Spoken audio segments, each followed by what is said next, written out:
आज हम बात करेंगे बैटल ऑफ हल्दी घाटी। बहुत साल पहले की बात है। लगभग 450 साल पहले भारत में एक बहुत बड़ा सम्राट था अकबर। उसका मुगल साम्राज्य भारत के बहुत बड़े हिस्से में फैला हुआ था। उस समय राजस्थान में एक राज्य था मेवाड़, जिसके राजा थे महाराणा प्रताप। महाराणा प्रताप अपने राज्य की आज़ादी को बहुत महत्व देते थे। अकबर क्या चाहता था? अकबर चाहता था कि मेवाड़ भी उसके साम्राज्य का हिस्सा बन जाए। कई राजपूत राजा अकबर से दोस्ती कर चुके थे, लेकिन महाराणा प्रताप ने कहा, मैं अपने राज्य को स्वतंत्र रखना चाहता हूँ। इसी बात से दोनों के बीच तनाव बढ़ने लगे। कई बार शांति की कोशिश हुई। अकबर ने युद्ध से पहले कई संदेश भेजे। उसने कहा कि अगर महाराणा प्रताप मुगल साम्राज्य को मान ले तो युद्ध की जरूरत नहीं होगी, लेकिन महाराणा प्रताप अपनी स्वतंत्रता नहीं छोड़ना चाहते थे। जब समझौता नहीं हुआ तब युद्ध तय हो गया। हल्दी घाटी क्या है? हल्दी घाटी ये राजस्थान में पहाड़ों के बीच एक संकरा रास्ता है। वहाँ की मिट्टी हल्दी जैसी पीली दिखती है, इसीलिए उस जगह का नाम हल्दी घाटी पड़ा। युद्ध का दिन 18 जून 1576 की सुबह दोनों सेनाएं हल्दी घाटी में आमने सामने खड़ी थी। महाराणा प्रताप की सेना राजपूत योद्धा, भील धनुर्धार, तीर चलाने वाला, बहादुर घोड़सवार। मुगल सेना ज्यादा सैनिक, बेहतर सामान, बड़े स्टार की सेना। एक जरूरी बात, अकबर खुद युद्ध में नहीं आया था। मुगल सेना का नेतृत्व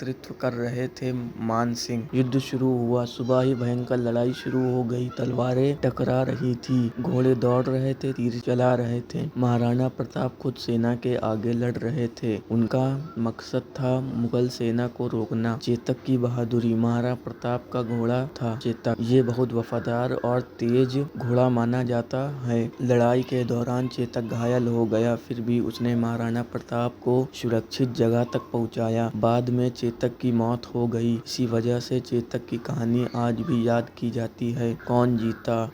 ये सबसे बड़ा सवाल है। सच क्या है?